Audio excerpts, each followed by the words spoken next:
adwa wacho ne jo chama Kiny chako timo yiero moro mar wards ka to ruche timo ma constituencies. Adwa kwa jowa madhi participate gini ni wadwaro yiero mar kwe.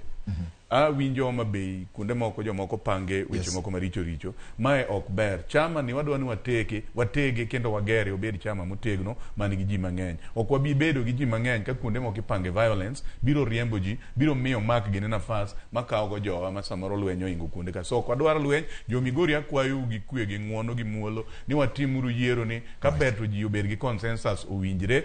Kech jok ma wayiero go gin mana joma dhi konyo watego kendo gero chama.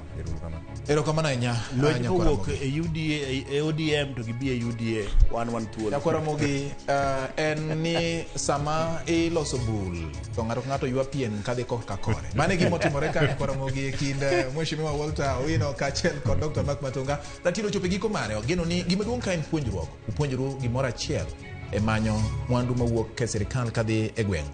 Kaachiel kod kaka inyalo sir telo manitie gi jok mani kode machiegni mondo ngima olokre ne oganda kwe bende ema wach ni nyalo kelo lokruok. Ramogi giko mar twak mar Ratil. Nyinge George Bati ilo ya mosirowa kawuono ni oriti masana.